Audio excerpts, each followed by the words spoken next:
어제 윤석열 정부 출범 후 첫 번째 당정 협의가 있었습니다. 당정은 코로나 위기 극복과 민생 회복 지원을 위한 제2차 추경안 집행에 속도를 내야 하는데 인식을 같이 했습니다. 무엇보다 이번 추경안은 지난 대선 당시 국민에게 약속했듯이 소상공인, 자영업자 누구에게나 600만 원을 지원하고 손실보상 보정률도 100%로 확대하는 등 온전한 손실보상과 실질적인 민생 지원에 방점을 두고 있습니다. 지난 정권으로부터 1천조 원 규모의 국가부채를 넘겨받은 만큼 국가 재정 부담을 최소화하기 위해서 추경 재원은 국채 발행 없이 지출 구조 조정과 초과 세수로 충당할 방침이라는 말씀도 드립니다. 앞으로도 우리 국민의힘과 윤석열 정부는 국민과의 약속을 지키기 위해서 함께 노력해 나갈 것입니다. 또한 소중한 국민 혈세를 허투루 사용하지 아니하고 나라 살림을 지켜 나가겠다는 약속을 드립니다. 민주당은 추경안이 제출되는 대로 최대한 협조하고 빠르게 심사하겠다고 했습니다. 정말 환영합니다. 여야가 모처럼 국민 앞에 협치하는 모습을 보여드릴 수 있기를 기대합니다. 5월 안에 추경안이 본회의에서 처리가 가능하도록 우리 상임위원장 및 간사의원님께서는 추경안이 제출되는 대로 야당과 신속히 협의하여 상임위 일정을 잡아주시기를 부탁드립니다. 민주당이 추경안 처리에 협조하겠다고 한 것은 다행이지만 여전히 국무총리 임명 동의안에 대해서 발목을 잡고 있습니다. 오늘 추경 편성을 위한 윤석열 정부의 첫 임시 국무회의가 있지만 국무총리 없이 회의를 진행할 수밖에 없습니다. 의결 정족수를 맞추기 위해서는 문재인 정권의 장관들을 잠시 빌려와야 합니다. 참으로 답답하고 안타깝습니다. 민주당은 한덕수 후보자 반대 이유로 국민 정서를 들고 있습니다. 하지만 민주당은 불과 열흘 전에 국민의 절대 다수가 반대하던 검수완박 악법을 강행 처리했습니다. 그때는 민심을 거들떠 보지도 않더니 이제는 민심을 핑계대고 있습니다. 자기 기만입니다. 이낙연 전 국무총리 사례를 드는 건 역시 옹졸해 보이기는 마찬가지입니다.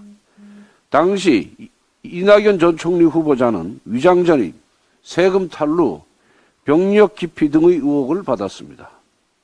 이는 문재인 정권이 내세운 고위공직자 배제 5대 원칙 중 3개나 해당됩니다.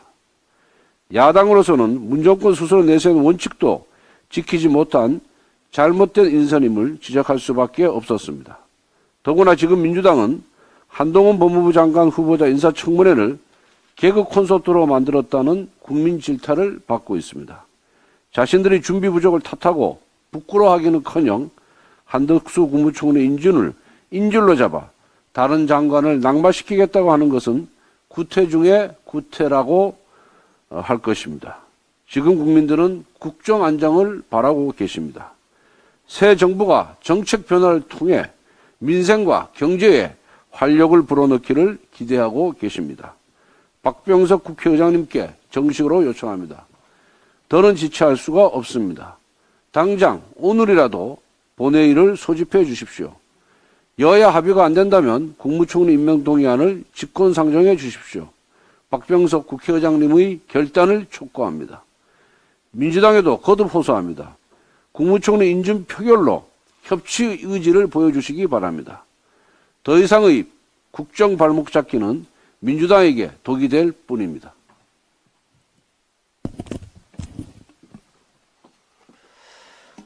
윤석열 정부가 출범을 했습니다. 국민의힘은 여당으로서 국민의 민생의 짐을 덜어드리는 막중한 책임이 있습니다.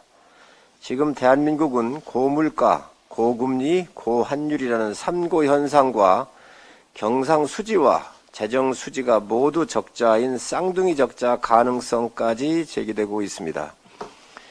97년 외환 위기 이후에 버금가는 최악의 경제 위기 상황에 놓여 있습니다.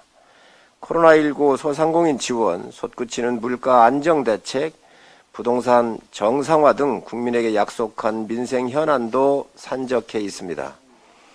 이런 상황 속에서 윤석열 정부 첫 100일은 대한민국 위기 극복의 초석을 만드는 골든타임입니다. 100일 동안 모든 국정과제를 해결할 수 없습니다. 하지만 핵심 국정과제 추진을 위한 로드맵을 세우고 추진할 수 있는 것은 과감하게 추진해 경제 회복의 원동력을 만들어내야 합니다.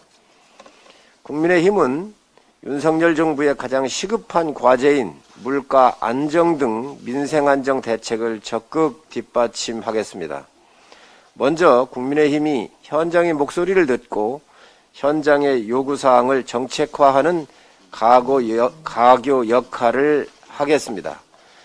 바로 다음 주부터 중소기업, 사회적 약자 의견 청취를 위해 현장 간담회를 개최하는 등 현장 속으로 들어가 국민의 목소리를 듣도록 하겠습니다. 또한 입법이 필요한 과제는 조속히 입법으로 뒷받침을 하겠습니다. 국민의힘은 신속하고 정확한 대책 마련과 시행으로 정부 출범 100일이라는 골든타임을 지킬 수 있도록 최선을 다하겠습니다. 예, 예결위 간사 유성걸 의원입니다. 신속한 추경 처리가 지금 굉장히 절실한 시기입니다.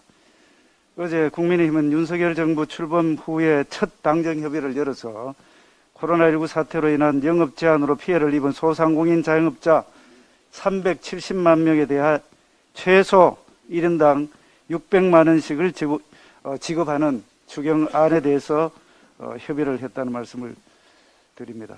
이번 추경안에서는 지난 대선에서 국민의힘이 약속한 사항을 반영하고 특히 지난 추경에서 제외된 분들을 적극적으로 지원하도록 노력했다는 말씀을 드립니다. 손실보상 보정률을 기존 90%에서 100%로 상향하고 또 분기별 하한액도 현행 50만 원에서 100만 원으로 올렸습니다. 저소득층과 취약계층 약 225만 가구에 75만 원에서 100만 원 4인 가족 기준입니다. 긴급 생활지원금을 지급하기로 했습니다. 기존의 손실보상에서 제외됐던 여행업, 공연 전시업, 또 운수업, 항공운수업 등도 포함이 되고 법인 택시와 전세버스, 노선버스 기사, 문화예술인, 보험설계사, 대리기사 등 특수 형태 근로자와 프리랜서 등에 대한 지원도 포함이 됐다는 말씀을 드립니다. 특히 이번 추경의 재원은 세출 구조조정과 세계잉여금 그리고 세입 경쟁을 통해서 충당함으로써 이전 정권과는 다르게 미래 세대의 빚을 지우지 않는 방식으로 추진을 할 계획입니다. 이번 대책으로 어려움에 빠진 국민들에게 재기의 희망을 줄 수 있을 것으로 기대를 하고 있습니다. 예결위는 5월 19일과 5월 20일 이틀 동안 종합정책 질의 겸 부별심사를 하기로 민주당과 합의했다는 말씀을 드립니다. 민주당 역시 빠른 추경에 협조 의사를 밝힌 만큼 국민의힘 예결위 간사로서 이번 추경을 통해서 협치의 첫 출발점으로 삼을 수 있는 계기를 마련해 가겠다는 말씀을 드립니다. 다음은 어제 통계청에서 4월 고용 동향 발표가 있었습니다. 이 발표에 따르면 취업자 수는 2021년 작년 4월 대비 86만 5천 명이 늘어서 1.7%포인트 증가했습니다. 전 정권이었다면 취업자 증가에 자화자찬이 쏟아졌을 것으로 그렇게 생각이 됩니다만 취임 이틀째인 윤석열 정부의 평가는 사실 사뭇 달랐습니다. 기획재정부는 통계청 발표에 대해서 취업자 수가 늘기는 했지만 정부가 세금을 투입해 만든 직접 일자리 공공부문 취업자의 증가 영향이 상당했다 이렇게 평가를 했습니다. 그러면서도 재정을 통한 일자리 창출은 지속 가능하지 않으므로 민간 고용 여력 제고와 산업 구조 변화에 대한 선제적 대응이 필요하다고 이렇게 언급을 했습니다. 기획재정부의 분석처럼 코로나19를 계기로 확대된 의료, 복지, 돌봄 수요에 대응하기 위한 공공부문의 고용 증가가 전체 고용 증가에 거의 40%, 정확히는 한 37%를 차지하고 있습니다. 거기에다가 단순 그리고 일자리 위주의 60세 이상 일자리가 대폭 증가한 것이 그 특징이라고 말씀드릴 수 있겠습니다. 객관적인 평가를 통해서 실질적인 대응 방향을 고심하는 정부 부처의 표현이 지금 나타나고 있습니다. 전 정부처럼 침소봉대의 자화자찬만 한다면은 어떤 문제도 해결할 수가 없습니다. 현실을 직시하는 것이 새로운 시작의 출발점입니다. 윤석열 정부와 국민의힘은 올바른 진단과 처방을 통해서 국민의 삶의 질이 향상될 수 있도록 최선의 노력을 다하겠다는 말씀을 드립니다. 이상입니다. 장악하는 데서도 지금 나타나고 있습니다. 언론 개혁에 있어서 가장 중요한 것이 언론의 독립성, 공공성 확보라는 것에는 여야 모두가 동의하고 있습니다. 하지만 지난 문재인 정권은 말과는 달리 공영방송 사장을 입맛에 맞는 친정부 성향 인사로 채웠고 공영방송 지배구조 개선 입법에 대한 약속을 지금까지 예면해오다 정권 교체를 하고 난 다음에 이사회를 폐지하고 대신 25인의 운영위원회를 설치하는 졸속 법안을 민주당의 당론으로 채택하면서 거대 야당의 독단적 입법 폭주에 또 다른 신호를 지금 보여주고 있습니다.